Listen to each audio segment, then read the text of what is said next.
So in today's class we will study the writing the chemical formula of a compound. ये भी बहुत ज़्यादा important topic है.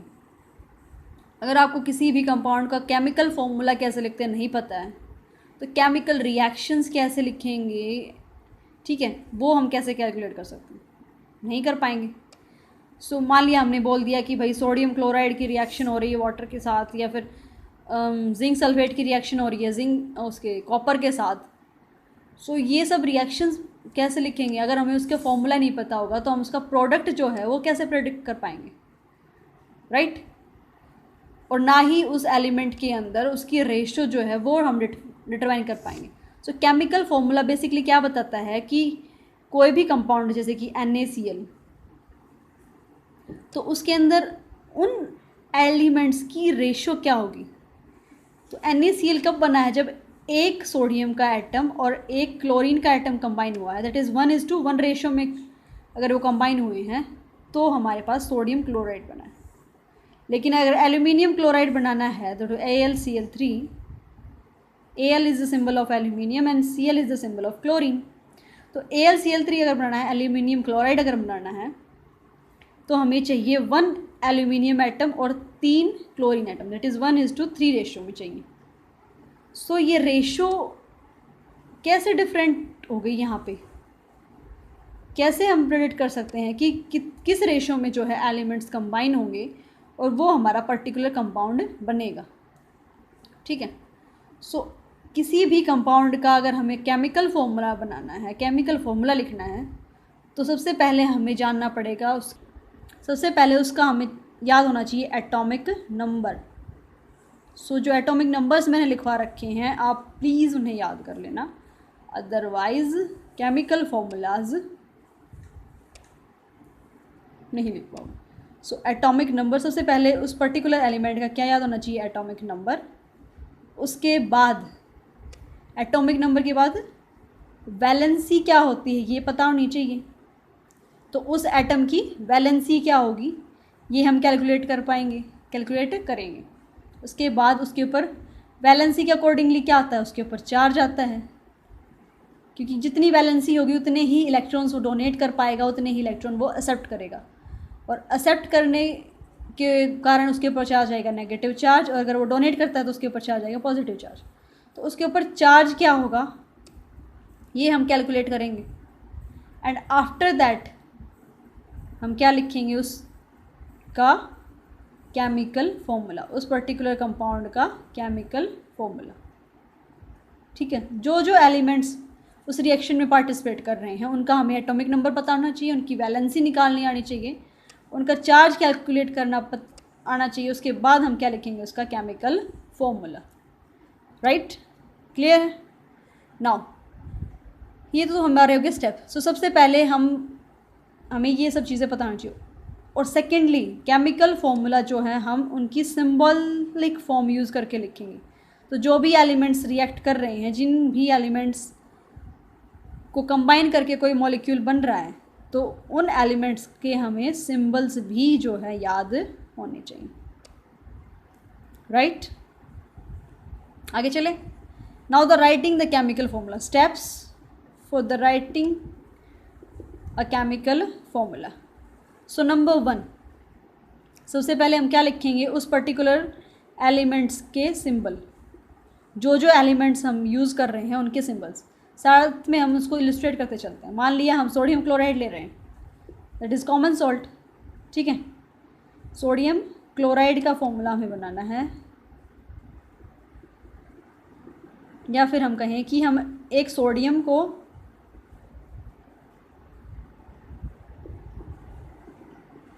Combine करा रहे हैं किसके साथ? क्लोरीन के साथ,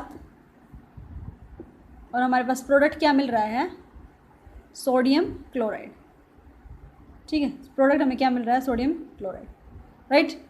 सो हमें पहले सबसे पहले क्या लिखना है? उनके सिंबल्स लिखने हैं. दैट इज़ Na लिख दिया हमने. सोडियम का सिंबल होता है Na, क्लोरीन का सिंबल होता है Cl, राइट? आफ्टर दैट हम उसकी लिखेंगे वैलेंसी. इन दोनों की वैलेंसी क्या होती है? सोडियम की वैलेंसी क्या होती है?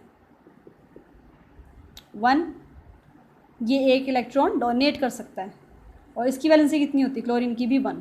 ये ले एक इलेक्ट्रॉन एक्सेप्ट करके क्या है अपना ऑक्टेट कंप्लीट कर सकता है। नाउ अब एक एक वैलेंसी है तो इनके ऊपर चार्ज क्या आएगा, वैलेंसी हो गई, और वैलेंसी के बाद हम लिखेंगे इनके ऊपर चार्ज क्या आएगा। अगर ये एक इलेक्ट्रॉन डोनेट कर देगा तो इसका ऑक्टेट कंप्लीट हो जाएगा, तो इसके ऊपर चार्ज आएगा Na पॉजिटिव, दैट इज़ +1, और क्लोरीन के ऊपर चार्ज आ जाएगा -1, ये एक इलेक्ट्रॉन ले लेगा।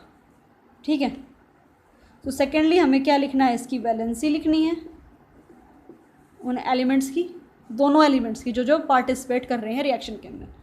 थर्डली हमने उसका लिखना है क्या है, चार्ज, कि उनके ऊपर चार्ज कितना आएगा।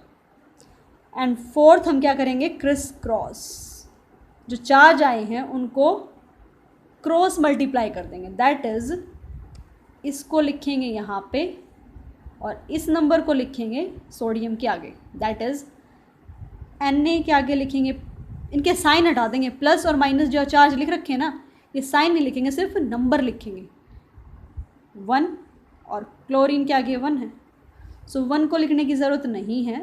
तो यहाँ पे हमारा फॉर्मूला क्या आ जाएगा, NaCl। क्लियर है? दूसरे एग्जाम्पल से देखते हैं, वो और भी ज़्यादा क्लियर हो पाएगा आपको।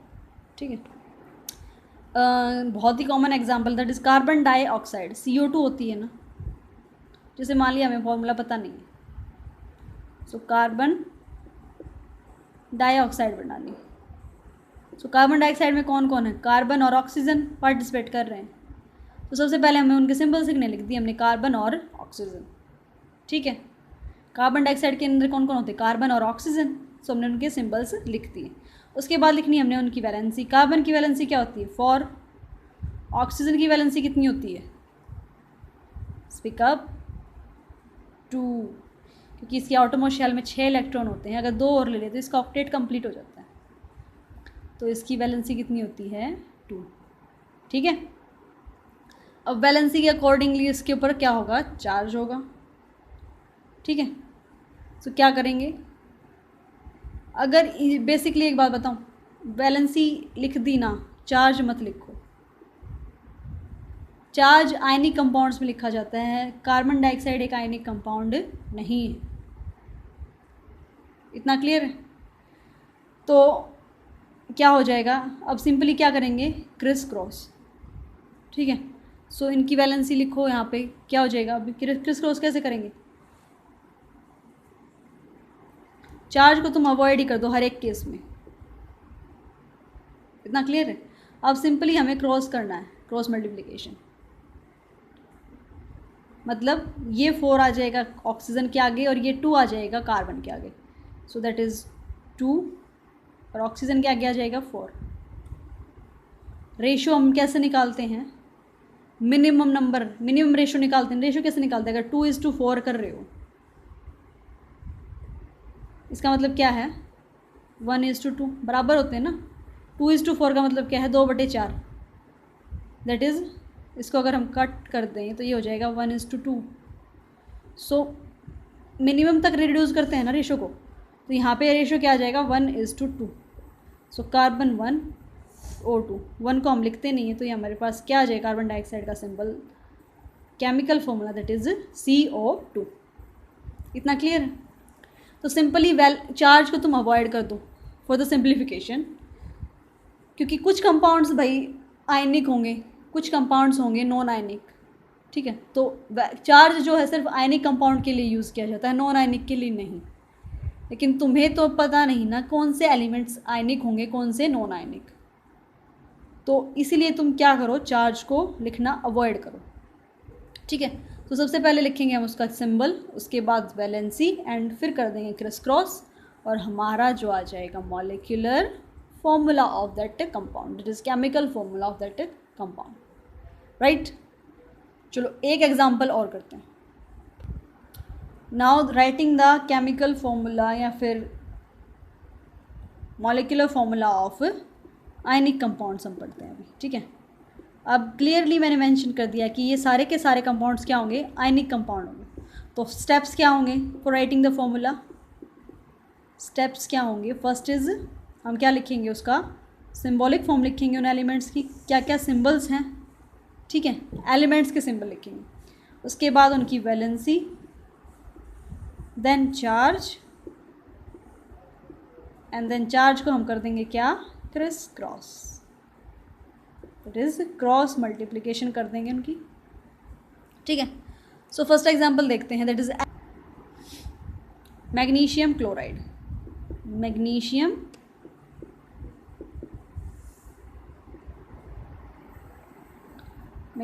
क्लोराइड। सो इसके अंदर क्या है, मैग्नीशियम एटम है, मैग्नीशियम एलिमेंट और क्लोरीन एलिमेंट। तो इनके सिंबल्स लिख दिए, मैग्नीशियम और क्लोरीन। दोनों की वैलेंसी कितनी होती है, इसकी 2 होती है और इसकी 1। तो इसका चार्ज कितना हुआ है, ये 2 डोनेट करता है, that is Mg2 positive charge आएगा इसके पास, और इसके ऊपर चार्ज आएगा Cl-1। ठीक है, उसके बाद हम करेंगे, क्योंकि इनका एटॉमिक नंबर पता होना चाहिए तभी तुम इनकी इलेक्ट्रॉनिक कॉन्फ़िगरेशन लिख पाओगे, and then we will able to their valency and then charge. ठीक है, अब चार्ज लिख दिया, अब क्या करेंगे, चार्ज का क्रिस क्रॉस, मतलब ये जो चार्ज आ जाएगा यहाँ पे, सो मैग्नीशियम और क्लोरीन लिख दो यहाँ पे। ठीक है, सो क्रिस क्रॉस, ये 2 आ जाएगा Cl के आगे लिख दिया, ये 1 आ जाएगा मैग्नीशियम के आगे यहाँ पे लिख दिया। सो 1 को हम कर देते हैं अवॉइड, तो हमारा मॉलिक्यूलर फॉर्मूला क्या हो जाएगा मैग्नीशियम क्लोराइड का, MgCl2। क्लियर है, और चार्ज के अंदर जो भी ये क्या है हमारे साइंस हैं वो हम नहीं मेंशन करेंगे, क्रिस क्रॉस करेंगे तब चार्ज के साइन को मेंशन नहीं करेंगे, इसको अवॉइड कर देंगे। क्लियर है, नाउ दूसरा एग्जांपल मैग्नीशियम का क्लोराइड का हो गया। अब एल्यूमिनियम क्लोराइड का एग्जांपल और ले, एल्यूमिनियम क्लोराइड।